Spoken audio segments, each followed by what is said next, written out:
연금 개혁은 뒷받침할 과학적 근거나 사회적 합의 없이 결론적인 숫자만 제시하는 것으로 마무리 질 수 있는 문제가 아닙니다.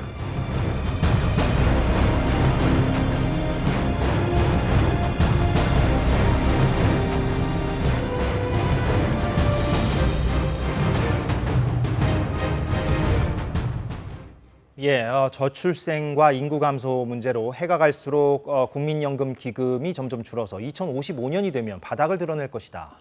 국민연금에 대한 우려와 개혁의 필요성은 어제 오늘의 얘기가 아닙니다. 어제 정부가 국민연금 개혁안을 국회에 제출했습니다. 그런데 개혁안을 넘길 때 정작 가장 많은 주목을 받았던 그 구체적인 숫자들, 그게 다 빠져서 맹탕 개혁이 아니냐, 이런 비판도 지금 나오고 있습니다. 이제 공이 국회로 넘어갔지만 총선이 지금 얼마 안 남았기 때문에 그 전에 어떤 합의안이 나오기는 현실적으로 힘들어 보이고요. 윤석열 대통령이 이른바 3대 개혁안 가운데 하나로 얘기했던 연금 개혁이 사실상 실패했다는 지적까지 지금 나오고 있는 상황인데, 오늘 정부가 제출한 국민연금 개편안을 놓고 몇 가지 쟁점을 짚어보도록 하겠습니다. 좀 안내해 드릴 것도 있고요. 국회 연금특위 민간위원으로 활동하고 있는 한림대 사회복지학과의 석재훈 교수 제 옆에 나왔습니다. 어서 오십시오. 네, 안녕하십니까. 오늘 생소한 개념들이 많아서 사실은 그 개념 설명도 함께 해주시고 그러면서 논평도 좀 첨부해 주시는 형태가 되어야 하지 않을까 생각이 들더라고요. 이게 사실은 논평만 했다가는 이게 개념 정립도 안 돼 있는 상황에서 저도 좀 어렵게 공부를 하고 들어왔는데, 근데 이번에 이제 많은 비판이 있었던 이유가 정작 그 숫자가 빠졌다. 그러니까 국민연금 관련해서 이제 내가 얼마나 돈을 내고 얼마나 나중에 돈을 받고 또 언제부터 받느냐, 이게 이제 핵심인데, 관련해서 그거를 숫자를 어떻게 바꿀 것인지가 정작 정부 안에는 빠져 있어서 지금 비판을 받고 있는 거 아닙니까? 그래서 저희가 잠깐 그래픽을 준비했는데 보고 먼저 가겠습니다. 그래서 국민연금 돈 얼마나 내느냐, 그 비율을 이제 보험료율이라고 하죠. 현행 이제 9%로 되어 있는데요. 본인 소득에. 받는 돈, 나중에 받는 돈은 소득 대체율이라고 합니다. 왜냐하면 이제 소득을 얼마나 대체하느냐, 그걸 얘기하는 거니까. 지금 40%로 되어 있습니다. 그거 언제부터 받느냐, 그 받는 나이, 수급 개시 연령, 같은 얘기죠. 65세로 되어 있는데 저거를 그래서 이제 어떻게 바꿀 것이냐, 그 숫자가 지금 다 빠져 있는 상황이에요. 그리고 국회로 그냥 공이 넘어가 있는 거라서 일단 이 부분에 대해서는 좀 어떻게 좀 보시는지. 일단 통상적으로 연금 개혁안을 낼 때는 얼마나 내고 그다음에 얼마나 받을 것인가, 그리고 언제 받을 것인가라는 내용이 주요 핵심 이제 모수 개혁안의 핵심이라고 할 수는 있는데, 그러니까 통상적인 연금 개혁안의 제시 방안은 아니에요. 그런데 이제 복지부 장관이나 그다음에 대통령님께서 말씀을 하셨듯이 그 구체적인 숫자를 제시하는 순간 굉장히 이제 정쟁에 그리고 또 갈등에 그런 걸로 이제 점철됐었던 과거의 실패 경험들이 있기 때문에 이번에는 그야말로 메인 디시라고 할 수 있는 그 부분은 공론화를 통해 가지고 국회에서 그리고 또 국민 공론화를 통해서 함께 만들어 나가자. 그러니까 가장 중요한 부분들은 합의가 어차피 필요한 부분이니까, 그리고 법 제도의 결정이 필요한 거니까 결국 국회를 통과할 수밖에 없고 행정부가 일방적으로 이끌고 가기는 어려운 거다. 그래서 행정부가 어떤 기준을 발표하는 순간 그것에 대한 약간 저항감들이 또 발생할 수 있기 때문에 일단 빈칸으로 냈다, 이렇게 이제 얘기를 하셨잖아요. 일단 이제 통상적이지는 않은데 연금 개혁의 이제 논의가 그것을 통해서 본격적으로 이제 한번 해보자. 그 대신 우리가 연금 재정계산위원회에서 그 18개 안과 이제 소득 대체율 높이는 것까지 해서 24개 안을 제시를 했잖아요.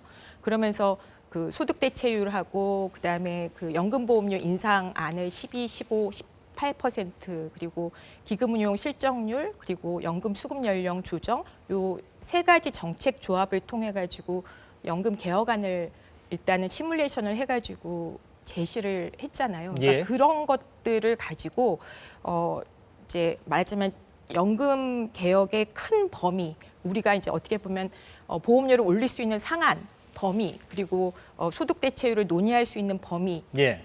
일단은 이제 제시가 됐기 때문에 그 안에서 한번 논의를 해보자. 큰 틀에서 논의를 해볼 네, 수 네, 있다. 네, 네. 그러면 교수님이 보시기에는 그렇게 숫자를 콕 집어서 제시하지 못한 것에 나름 일리가 있고 이해할 부분이 있다라고 보시는 건가요? 뭐 저도 사실은 상상하지 못했던 방식으로의 이제 제안이긴 합니다. 그래서 처음에는 좀 당황스러웠지만 그러니까 숫자가 제시될 거라고 예상은 하셨는데 그렇죠, 막상 그렇죠. 뚜껑을 열어보니까 빈칸으로 돼 있어서 당황하셨다는 말씀인가요? 약간 당황스럽긴 했지만 예. 그 취지가 일단은 그 자체가 사실은 숫자가 나왔을 때 항상 우리가 이제 갈등의 시작점이 됐었거든요. 근데 이런 생각은 들더라고요. 이 국민연금 문제가 어제 오늘 얘기는 아니라서 네. 설령 숫자를 행정부가 제시했다 할지라도 어차피 총선 전에는 결론이 나기 힘들잖아요. 지금 네, 현실상. 네, 네. 그러면은 총선 이후에나 결론이 나든가 할 텐데 행정부가 그 숫자를 제시했다 해서 국민들이 특정 정치 진영만 막 비난하거나 현 정부만 막 비난할까?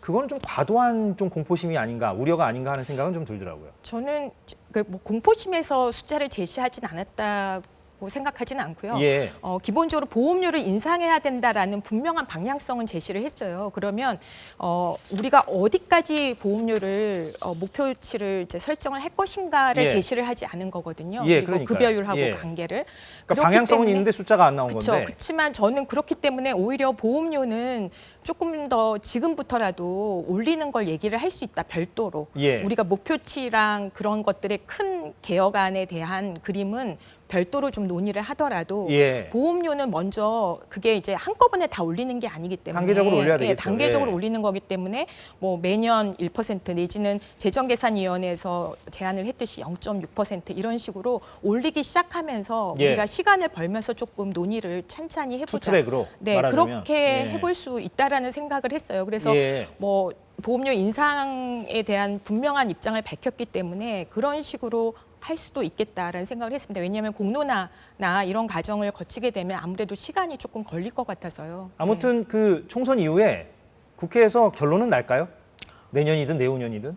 저는 이게 정말 연금 개혁이 우리 한국만 거의 남았어요. 이 선진국들 중에서 그 커다란 어쨌든 이게 급여와 부담을 좀 일치시키는 큰 개혁이 남아 있는 그 국가는 선진국 중에서 거의 유일하게 한국이 남아 있거든요. 다른 나라들은 숙제를 다 끝냈다. 네, 예. 일단 마무리를 한 상태고, 근데 우린 정말 이제 초고령 사회가 이제 유례 없이 가속화된 상태로 오는 국가이기 때문에 예. 더더욱이나 이 연금 개혁은 피할 수 없는 과제이고 여야 마찬가지라고 생각을 합니다. 예. 뭐 당이론적으로 얘기해 주셔서 네, 저도 네. 공감은 하는데 네. 뭐 한번 지켜보는 걸로 하죠. 예, 사실 그 예상을 제가 교수님께 여쭤본 건 아니었고요. 네, 예, 네. 아마 그건 지켜보는 걸로 하고.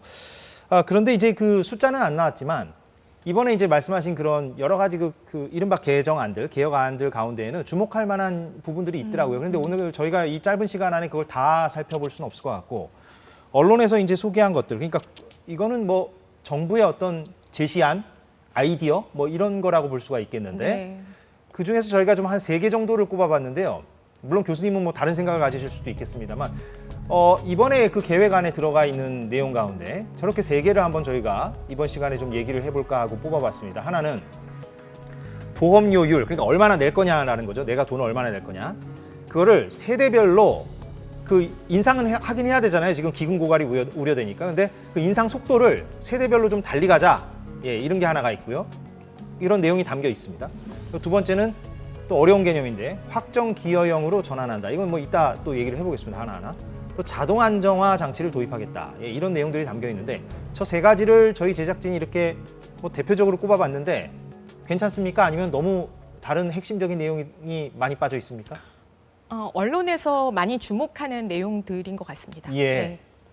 뭔가 교수님 뉘앙스는 언론에서는 주목하지만 그렇게 본질적이지는 않을 수 있다라는 뉘앙스도 좀 느껴져서 아닙니까? 네, 네. 그러니까 저는 이제 그 첫 번째 지금 이제 세대별로 이제 보험료율 인상 속도를 차등하자라고 하는 안은 이제 뭐 언론에서 나왔지만 이제 전례가 없는 이제 유례가 없는 이제 방안이긴 하지만 저는 굉장히 우리 사회에 필요한 어떻게 보면은 이제 그 세대 간 갈등을 오히려 풀어내는 묘안이 아닐까. 특히 이제 긍정적으로 보시는 거군요. 네, 예. 연금 그 불안이 굉장히 높은 청년 세대에게 좀 배려할 수 있는 안이 아닐까. 그 청년 세대를 연금 개혁의 지지자로 만들 수 있는 예. 이제 어떤 중요한 묘안이 아닐까라는 생각을 했습니다. 아, 그렇군요. 그 첫 번째 개념과 관련해서 저희가 준비한 그래픽인데 아까 말씀드렸지만 오늘은 개념 설명과 교수님의 논평을 동시에 다 봐야 되는 그런 인터뷰 성격을 갖고 있어서,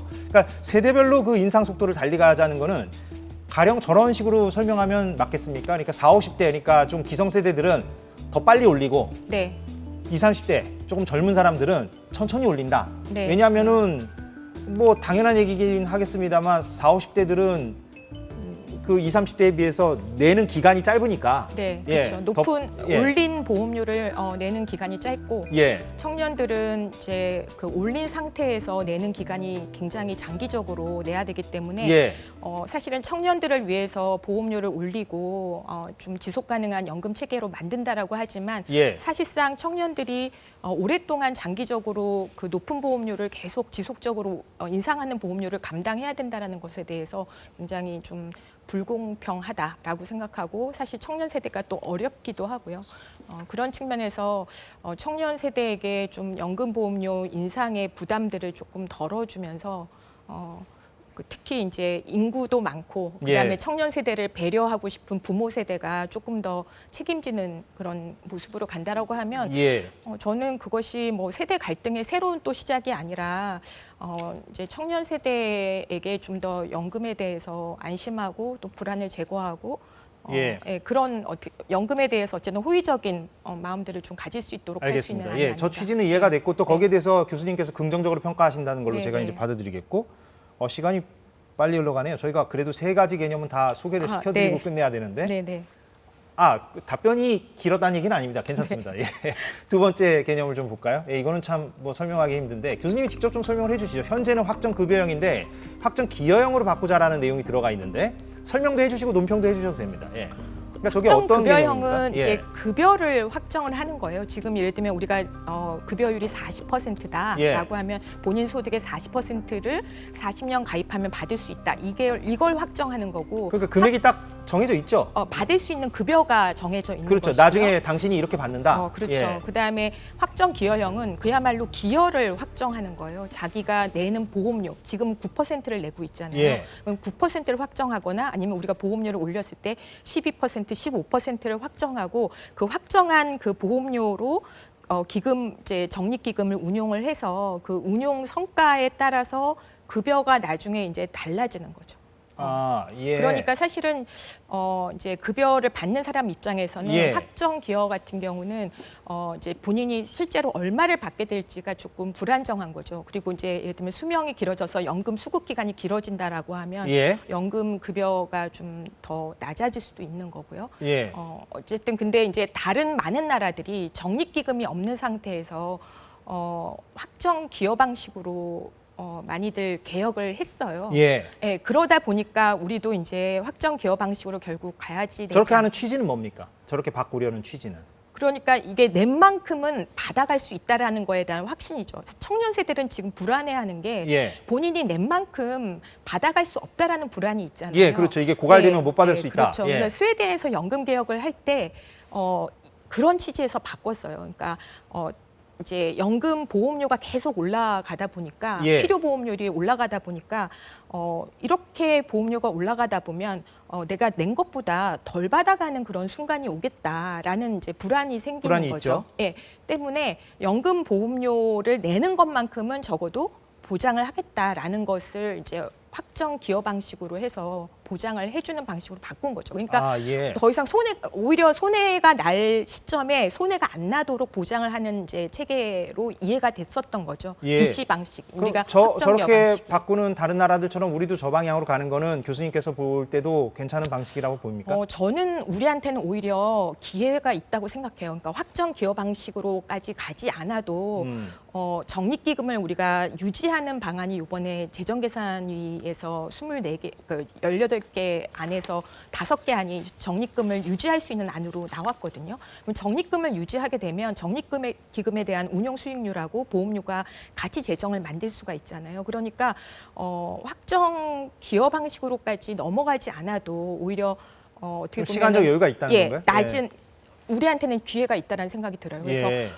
확정 기여 방식으로 가면 그건 이제 완전히 이제 보험료로만 연금 급여를 만들어야지 되는 거거든요. 아, 예. 그래서 다소 좀 어렵게 느껴지긴 하는데, 예, 아무튼 알겠습니다. 예, 그러니까 저렇게 외국은 하고 있고, 네. 저런 방식으로 지금 전환하려고 지금 정부는 좀 제시하고 있다는 얘기고, 예. 아니, 그런데 정부도 사실 제가 문건에서 봤을 때는 예. 검토를 할 수 있다라는 것이고, 아, 그게 예, 물론 뭐 마치 확정은 아니죠. 예. 청년 세대 간담회에서 청년들이 낸 것만큼은 받아야 되겠다라고 예. 하니까 그렇게 이제 얘기가 나온 건데, 지금 확정 기여 방식으로 넘어가면은 이게 우리가 9% 보험료율에서 확정 이제 그러니까 급여를 받을 수 있는 수준이 20% 남짓이에요. 그러면은 너무 급여가 깎이는 효과가 나잖아요. 그러니까 예. 확정 기여 방식으로 넘어가더라도 그것은 우리가 급여율하고 보험료율을 완전히 이제 좀 그 수직 균등하게 개혁을 하고 나서 준 확정 기여 방식처럼 운영을 할 수가 있는 거죠. 예, 네네. 아무튼 좀 검토가 좀 필요할 시간은 네네. 있다는 네네. 말씀으로 받아들여지고, 예, 세 번째도 마저 보겠습니다. 예. 자동 안정화 장치라는 게 이제 뭐냐? 아까 저희가 열거한 것 중에 이제 세 번째인데, 여러 가지 이제 변수가 있을 거 아니겠어요? 평균 수명도 좀 달라질 수 있고, 경제 상황도 좀 달라질 수 있고, 수익률도 달라질 수 있고요. 기금을 운용할 때, 그럴 때 받는 돈 그거를 이제 자동적으로 조정하도록, 그래서 사회적 논란이 없도록 한다, 뭐 이런 취지인 것 같은데. 그러니까 자동 안정 장치는 일단 그 선진국에서 한 것처럼, 그리고 우리가 하려고 하는 급여와 부담을 어느 정도 일치시키는 큰 개혁을 하고 나서 이제 우리가 계속 인구가 고령화되고 굉장히 경제가 이렇게 변동이 있고 하는 불확실성이 크잖아요. 예. 그러니까 큰 개혁을 한 다음에 그런 어떤 평균 수명이 계속 늘어나거나 경제가 이제 변동하는 거에 따라서 예. 매번 개혁을 하는 것은 피로감도 있고 하기 때문에 사회적 논란이 커지죠. 예, 예. 자동적으로 이제 수명이 연장되는 거에 따라서 내지는 경제 변동에 따라서 자동 계산이 된다는 자동적으로 거잖아요. 계산이 돼서 예. 급여를 조정하는 방식인 거죠. 근데 크게 조정을 하는 건 아니고 미세 조정이 물론 그러겠죠. 예, 그렇죠. 예. 그래서 자동 안정화 장치는 나중에 우리가 연금 개혁을 하고 나서 그 이후에 붙여야지 되는 장치. 아무튼 저 방향도 뭐 나중이라고는 그쵸. 하시지만 뭐 필요하다고 보십니까? 네, 교수님도? 이번에 큰 개혁을 예. 하고 나서 예. 고려할 수 있는 방안이라고 생각합니다. 일본이 뭐 저런 방식을 취하고 있다라고 제가 뭐 듣는 일본뿐만 바가 아니라 뭐 스웨덴, 독일, 뭐 예, 예. 대부분의 선진국들이 또 많은 큰 개혁을 하고 나서, 그리고 아까 확정 기여 방식과 또 붙여가지고 자동 안정화 장치를 이제 도입을 하고 예, 있어요. 네. 그러면 교수님께서는 이제 아까 제가 이제 서두에 말씀드렸듯이 국회 연금특위 민관위원으로도 활동하고 계시기 때문에 네. 이제 공이 이제 국회로 넘어왔으니까 앞으로도 계속 거기서 이제 논의를 활발하게 하실 텐데, 큰 개혁 이런 말씀을 지금 계속 해주셨잖아요. 그럼 그 큰 개혁이라 하면 아까 비어있던 그 빈칸을 채우는 그걸 얘기하시는 겁니까? 그 부분을 좀 확정하고 거기에 대해서 합의가 좀 확정되는 거를 얘기합니까? 일단 뭐 보험료 인상이나 예. 뭐 급여율에 대한 조정 이런 부분에 대한 큰 합의가 있어야지 되고, 예. 그것뿐만 아니라 지금 국회 연금 특위에서는 특히 구조개혁 관련해가지고 같이 논의를 하거든요. 예. 국민연금과 기초연금, 뭐 퇴직연금 이런 관계들을 같이 보면서 다층 체계로서의 공적연금이 기본 보장을 어떻게 지속 가능하게 보장할 수 있느냐? 그 다른 연금과의 연관성도 있으니까. 그렇죠. 예, 그 부분을 같이 보고 있는 것이고요. 그런 거를 먼저 하는 게 좀 필요하다, 큰 틀에서. 그게 이제 핵심 과제다. 그렇게 같이 보시는 거죠. 논의를 해야 된다. 예, 그러니까 예. 모수 개혁하고 구조 개혁을 같이 논의를 해서 우리가 필요한 그 보장성이라는 부분, 그 다음에 부담 가능성이라는 부분을 고려해서 판을 같이 짜야 된다라는 거죠. 알겠습니다. 예, 오늘 인터뷰는 좀 여기서 마무리하겠습니다. 예, 한림대 사회복지학과 석재훈 교수였습니다. 고맙습니다. 네, 고맙습니다. 예, 사사건건 오늘 여기까지 하겠습니다. 저희는 내일 오후 4시에 돌아오겠습니다. 고맙습니다.